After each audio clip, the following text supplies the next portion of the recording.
Mona Lisa de bigode, obra do francês Marcel Duchamp, criou um choque no mercado das artes plásticas em 1919. Nestes últimos 90 anos, a arte que rompe barreiras, provoca deboche e até ofende símbolos religiosos se espalhou por galerias e museus. Estas obras conseguiram respeito e atingiram preços estratosféricos.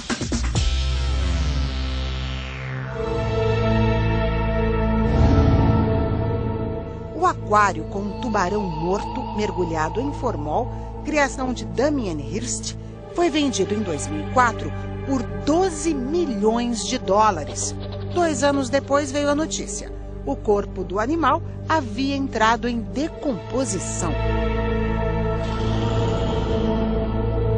O fato provocou muita polêmica sobre um suposto apodrecimento da arte produzida hoje em dia.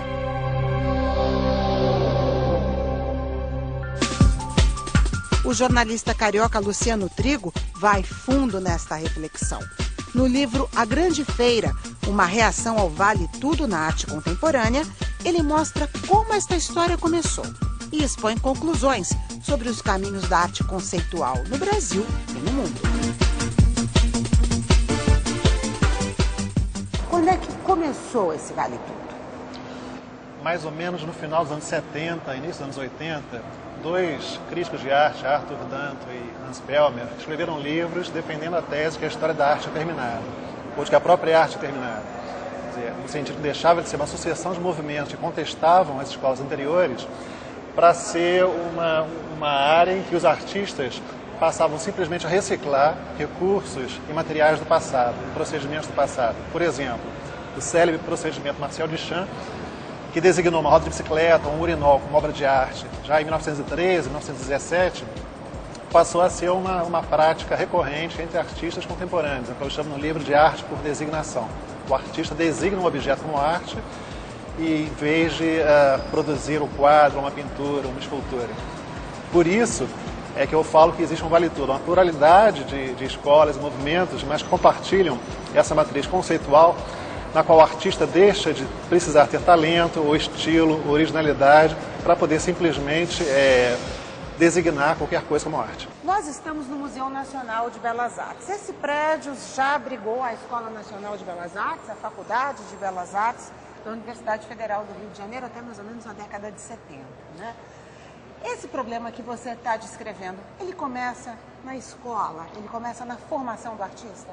Com certeza. É sintomático que o curso de Belas Artes tenha ido para Ilha do Fundão em 75, mas o acervo da Escola Nacional de Belas Artes ficou aqui no prédio. Esse prédio de 1938, na verdade, mas o núcleo da coleção é a coleção que veio com Dom João VI, família real, em 1808 já, com obras de artistas europeus e mais tarde enriquecida pelos artistas que integraram a missão francesa e depois a Academia Imperial. Ou seja, até 75, os estudantes de Belas Artes no Rio de Janeiro aprendiam convivendo com esse acervo importantíssimo de pinturas e esculturas do século XIX e início do século XX. Eles foram para o fundão, se afastaram até geograficamente dessa ideia de arte e passaram a aprender a arte como uma coisa mais conceitual, menos ligada às convenções da pintura, da escultura, e mais ligada a essa tradição que vem de Duchamp, continua com Andy Warhol, da arte mais ligada ao mercado, à fabricação em massa, em série, sem a mão do artista presente, porque muitas vezes hoje o artista nem toca na obra que produz. Ele tem uma equipe de assistentes que dá matéria à ideia que ele concebe. Por que você escolheu essa obra do tubarão mergulhado em formol para ser a capa do livro? O que ela simboliza? Bom, ela é representativa da arte contemporânea em vários aspectos. Primeiro, é um artista que foi, de certa forma, inventado por um agente britânico chamado Charles Saatchi, que era publicitário antes de se tornar agente de artistas. E é uma obra em que o Damien Hirst simplesmente concebeu a ideia e mandou a equipe de assistentes dele fabricar. Tudo que o Damien Hirst faz, ele não coloca a mão. Por quanto foi vendida essa obra do tubarão e esse valor astronômico, o que ele representa? Bom, representa o momento em que a arte virou objeto de especulação absurda, né? Esse tubarão foi vendido por 2 milhões de dólares em 2004 E 2 anos depois, o tubarão começou a se decompor, que é um cadáver de tubarão mergulhado numa solução de formol. E quando ele começou a se decompor, gerou-se uma pequena celeuma, né? Essa obra decomposta vai perder o valor, a gente pode trocar o tubarão, vai perder a autenticidade. Imagina você. É muito simbólico, né? Sim. Esse apodrecimento.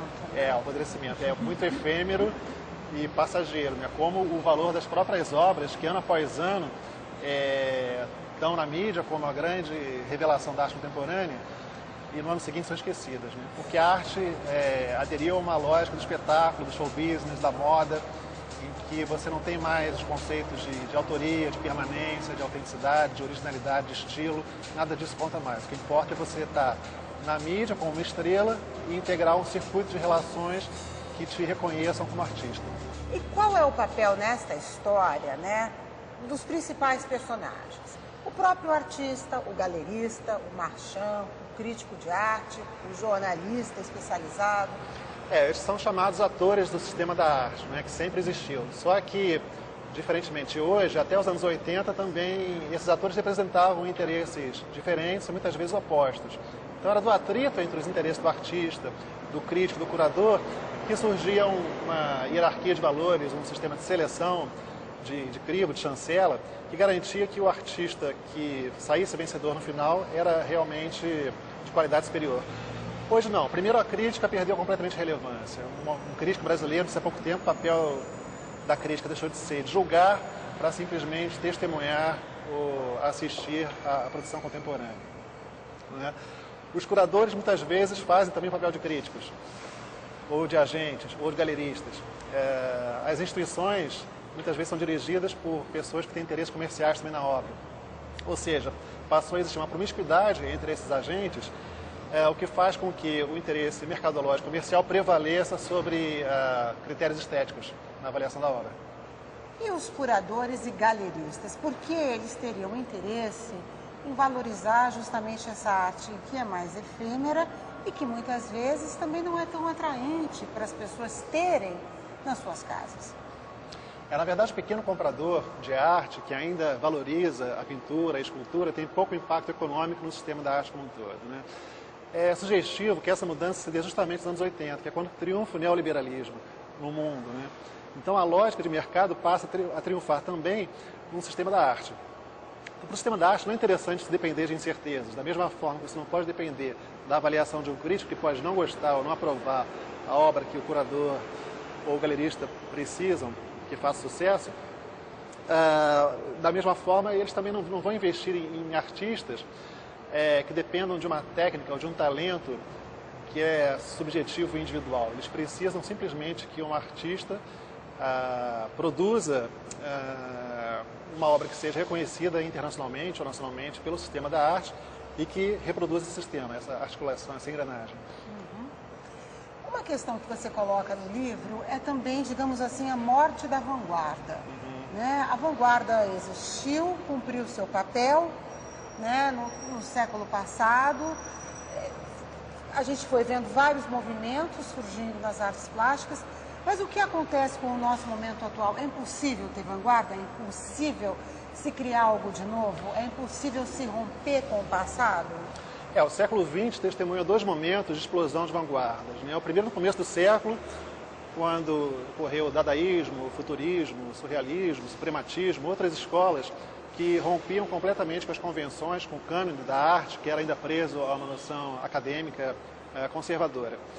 Mais tarde, nos anos 60, 70, surgiu uma nova série de movimentos e escolas que tentavam contestar os valores dominantes. Então, por exemplo, a arte especificamente situada, ou a land art, que era feita em paisagens abertas, as performances, as instalações, que nasceram como reação às galerias e aos museus como instituições que transformavam a arte em produtos e mercadorias. Você vê, curiosamente, hoje uma instalação é feita para ficar confinada numa sala apertada de um museu.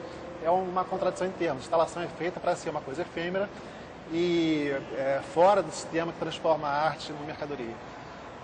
Ela nasceu assim. Nasceu assim e hoje ela foi absorvida, cooptada, digamos assim, pelo mercado, pelo sistema da arte contemporânea. O curioso é que os próprios artistas, talvez por falta de conhecimento histórico, não se dão conta disso. Eles produzem instalações obras usando materiais efêmeros, e as instalações vão para museus de arte contemporânea, muitas vezes em poucos meses os materiais, por serem efêmeros, se desgastam, se decompõem, e a obra vai para a reserva técnica do museu, passa o resto da vida sendo recuperado e nunca mais volta a ser exposta. Quer dizer, é um sistema que está com muitas contradições realmente hoje em dia. Quando a gente observa essas esculturas, esses moldes aqui, por exemplo, a gente sabe, a gente bate o olho e diz, isso é uma obra de arte. Não existe nenhuma dúvida. No caso das instalações, da arte conceitual, e nessa tentativa de ruptura com o passado, de eterna busca por uma vanguarda, que talvez não seja mais possível, como você diz, a gente vê muitas tentativas até de chocar o público ou de desrespeitar símbolos tradicionais, símbolos até religiosos. Nessa hora, como é que a gente consegue distinguir o que é arte e o que não é? Aí muitas vezes se faz uma confusão, porque em vários momentos da história da arte, obras realmente inovadoras causaram escândalo, né? Toda transgressão provoca escândalo, mas nem todo escândalo é fruto de uma transgressão. O Chico Buarque tem uma frase que fala: toda loucura é genial. Aliás, nem toda loucura é genial, nem toda lucidez é velha. Isso acontece muito na arte, né? Nem toda loucura é genial. E nem toda lucidez é velha. É velha. Muitos artistas querem reproduzir procedimentos também do passado. Por exemplo, André Serrano, que mergulhou um crucifixo em urina e chamou isso de obra de arte, causou uma reação muito grande até de grupos religiosos dos Estados Unidos. Mas a defesa dos artistas é essa, quer dizer, que por ser uma obra que está à frente do seu tempo, não é compreendida. Só que isso é um sofismo, né? Porque senão qualquer bobagem que se fizesse, tivesse poder de chocar, seria uma grande obra de arte. A gente sabe que não é verdade. A transgressão é mais um procedimento que teve um sentido histórico em determinados momentos do século passado, e que os artistas contemporâneos reproduzem, mas sem que isso faça qualquer sentido. Quer dizer, o problema da arte contemporânea não é ser transgressora ou avançada para o seu tempo, ela é ser uma arte voltada para o passado, que só reproduz coisas que já foram feitas. Qualquer artista que ganhe relevância na mídia hoje, ou que venda uma obra por um valor muito grande, se você pesquisar, você vai encontrar obras parecidas, muito semelhantes, feitas há 40, 50 anos atrás. Em 1950, o Lúcio Fontana, um artista italiano,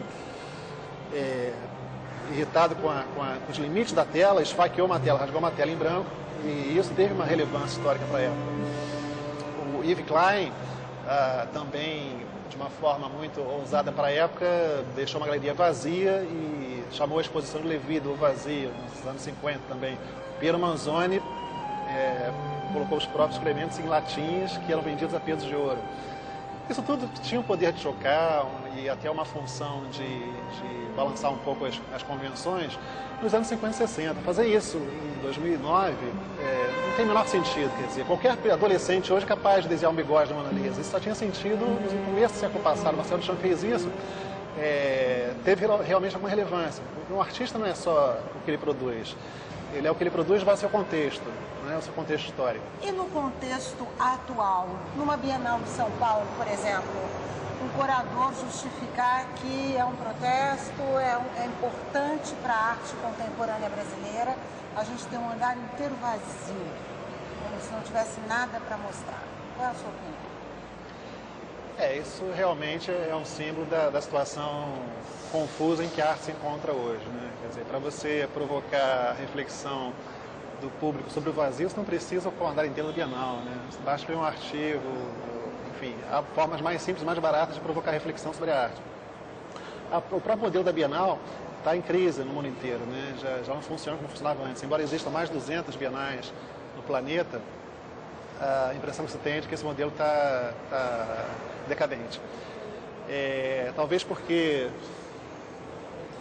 com a crise econômica global, toda essa expressão que alimentava o sistema da arte internacional também tenha sofrido um impacto muito forte, né? Porque a arte contemporânea é muito sujeita a movimentos de mercado, né? No momento em que ela assume uma lógica de especulação, ela passa a funcionar como uma bolsa de valores, né? Em que a especulação é muito grande. E as próprias pessoas do mercado financeiro, né? Estão entre os maiores colecionadores de arte contemporânea hoje. Os grandes booms de arte contemporânea refletiram algum momento de ascensão econômica de algum país, ou do Japão nos anos 80, ou da China, até pouco tempo atrás. Eram novos milionários que precisavam de formas de investir o dinheiro e que viam na arte uma maneira interessante até de obter distinção, porque não só como investimento, mas dá a eles um status simbólico que outras formas de investimento não dão. E esses profissionais do mercado financeiro que tomaram um duro golpe na crise econômica mundial eram também os principais compradores desse tipo de arte. Sim, é interessante observar que a arte moderna ou clássica resiste muito mais a esses golpes de mercado do que a arte contemporânea, né? Um artista contemporâneo dos anos 80, que valia milhões, hoje pode não valer nada. Né? Enquanto e os grandes nomes? Os grandes nomes sobrevivem, mesmo até o expressionismo abstrato, por exemplo, Jackson Pollock, que as pinturas a óleo dele valem milhões e é um valor consistente, enquanto artistas dos anos 80 e 90 que chegaram a ser apontados como grandes gênios, hoje ninguém lembra deles. E qual foi o papel da fotografia nesse processo? A fotografia demorou a ser reconhecida como forma de expressão artística. Foi finalmente, que é positivo, mas teve também alguns efeitos colaterais. Por exemplo, a necessidade de se fabricar uma escassez artificial. Já que a fotografia não tem exatamente o original, você pode reproduzir indefinidamente negativo. Por uma fotografia ter valor de mercado, o artista faz uma tiragem de uma foto de 6 ou 8 exemplares e destrói o negativo, por exemplo. Né? Uma maneira artificial de produzir valor. Agora, em fotografia tem muitos artistas que simplesmente trabalham reproduzindo imagens do cotidiano, da publicidade. Por exemplo, um artista muito valorizado é o Richard Prince, que pega imagens de anúncio de cigarro, por exemplo, tira tudo que for slogan, palavra, letreiro, discurso, deixa só a imagem, amplia monumentalmente, dá um tratamento e vende isso como uma obra dele. Ou a artista americana Shirley Levine, que reproduz, literalmente, sem mexer em nada, fotografias de artistas do começo do século e coloca o nome dela, como se isso fosse uma obra dela própria, né? A única coisa que ela e fez depois um outro artista fez a terceira versão, quer dizer, isso vai ao infinito. E aí você no seu livro fez a quarta. Fez uma brincadeira reproduzindo a quarta e assumindo a autoria da obra. Né? Na verdade, as imagens são idênticas. Você vê, isso na literatura seria inconcebível, né? O Jorge Luiz Borges tem um conto que brinca com isso, que é o Pierre Menard, autor do Quixote, que é um escritor que reescreve Dom Quixote palavra por palavra. Isso jamais seria levado a sério na literatura ou na música, seria simplesmente considerado plágio. Mas nas artes plásticas há uma falta de critério tão grande hoje que isso é reconhecido como arte e vendido por centenas de milhares de dólares. O artista que escreve a orelha do seu livro, Gonçalo Ivo, que é um grande pintor, ele diz que falta magia, amor, poesia. A arte hoje, aos artistas que estão começando ou estão já nessa carreira hoje em dia. Você concorda? Concordo. A arte sempre esteve ligada a um espírito de contestação, a uma realização, uma vocação, de um impulso interior. Isso se perdeu quando a arte se rendeu ao mercado e se institucionalizou, como acontece hoje. Né? Infelizmente é verdade. E o próprio Gonçalo Ivo sofre a resistência de muitos artistas que combatem a pintura, ele é um pintor ainda, e o Jean Guido Bonfante, que é outro artista que é assim no prefácio do meu livro, também sofre muito com essa resistência a quem se mantém fiel à pintura e à escultura. Por quê? Porque pintor e escultor precisam ter técnica, talento, não basta ter o poder de designar uma coisa como arte, como a maioria dos artistas hoje tem. Qual seria o seu conselho para quem está sentindo essa vocação e quer seguir a carreira nas artes plásticas hoje em dia? Em primeiro lugar, conhecer a história da arte, conhecer a técnica da arte, mesmo que você não vá ser um pintor, você tem que saber como pintar. Mesmo que você não seja um escultor, você tem que ter noções da técnica de escultura. Porque você vê, o Picasso chegou aos 80 anos falando que demorou a vida inteira para aprender a desenhar como uma criança. Ele não começou desenhando como uma criança, aliás começou, né? Mas ele precisou passar por todo um aprendizado, um amadurecimento. Isso não vem de graça à toa, exige disciplina, sacrifício, esforço. Independente do suporte, se é cultura ou escultura, ou até mesmo a arte matriz conceitual, o importante é que o artista acredite no seu talento, que conheça a história do que ele faz, conheça os artistas do passado e tenha a ambição de fazer alguma coisa que supere o que já foi feito. Então, eu acho que falta hoje a ambição, mais que tudo. Os artistas estão conformados em fazer uma arte domesticada, inofensiva, que simplesmente recombina elementos do passado, porque assim é mais fácil ser absorvido pelo mercado. Esse descompromisso com o mercado que havia há poucas décadas atrás está faltando para as novas gerações. Então são duas coisas. Uma, estudar, e duas, não pretender ganhar dinheiro, fazer sucesso com a arte. A arte verdadeira ignora essa ambição. E o renascimento da pintura, um novo período de valorização da pintura, como algumas pessoas já estão dizendo que vem por aí. Você acha também? Mais importante que o renascimento da pintura em si é que os artistas, seja qual for o suporte que eles utilizem, voltem a ter uma ambição de fazer alguma coisa nova, de valor. Eu acho que tem coisas interessantes sendo feitas em pintura, até instalações em alguns casos, só que são ainda casos isolados, né? O modelo que prevalece ainda é esse da arte por designação, em que o sistema de arte é guiado sobretudo por impulsos de mercado, por regras de mercado, ignorando o valor estético da obra. Luciano Trigo, muito obrigada por essa entrevista. Obrigado a você.